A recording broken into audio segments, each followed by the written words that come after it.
जैसी दृष्टि वैसी सृष्टि। एक बार एक राजा की सभा में एक चंदन के बहुत बड़े व्यापारी ने प्रवेश किया। राजा की दृष्टि उस पर पड़ी तो उसे देखते ही अचानक उनके मन में विचार आया कि कुछ ऐसा किया जाए ताकि इस व्यापारी की सारी संपत्ति राजकोष में जमा कर दी जाए।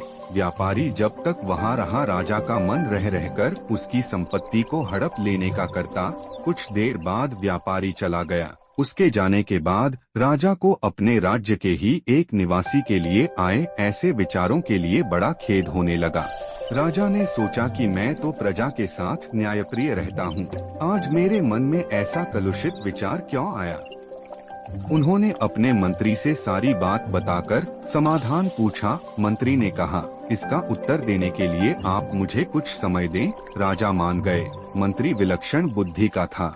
वह इधर उधर के सोच विचार में समय न खोकर सीधा व्यापारी से मैत्री गांठने पहुंचा। व्यापारी से मित्रता करने के बाद उसने पूछा, मित्र तुम चिंतित क्यों हो? भारी मुनाफे वाले चंदन का व्यापार करते हो, फिर चिंता कैसी? व्यापारी बोला, मेरे पास उत्तम कोटि के चंदन का बड़ा भंडार जमा हो गया है। चंदन से भरी गाड़ियां लेकर अनेक शहरों के चक्कर लगाए पर नहीं बिक रहा है। बहुत धन इसमें फंसा पड़ा है। अब नुकसान से बचने का कोई उपाय नहीं है। व्यापारी की बातें सुनकर मंत्री ने पूछा, क्या हानि से बचने का कोई उपाय नहीं? व्यापारी हंसकर कहने लगा, अगर राजा की मृत्यु हो जाए तो उनके दाह संस्कार के लिए सारा चंदन बिक सकता है। अब तो यही अंतिम मार्ग दिखता है। व्यापारी की इस बात से मंत्री को राजा के उस प्रश्न का उत्तर मिल चुका था जो उन्होंने व्यापारी के संदर्भ में पूछा था। मंत्री ने कहा, तुम आज से प्रतिदिन राजा का भोजन पकाने के लिए 40 किलो चंदन राजरसोई भेज दिया करो, पैसे उसी समय मिल जाएंगे।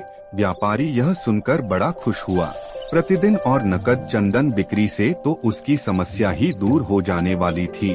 वह मन ही मन राजा के दीर्घायु होने की कामना करने लगा ताकि राजा की रसोई के लिए चंदन लंबे समय तक बेचता रहे। एक दिन राजा अपनी सभा में बैठे थे। वह व्यापारी दोबारा राजा के दर्शनों को वहां आया। उसे देखकर राजा के मन में विचार आया कि यह कितना आकर्षक व्यक्ति है, इसे कुछ पुरस्कार स्वरूप अवश्य दिया जाना चाहिए। राजा ने मंत्री से कहा, यह व्यापारी पहली बार आया था तो उस दिन मेरे मन में कुछ बुरे भाव आए थे और मैंने तुमसे प्रश्न किया था।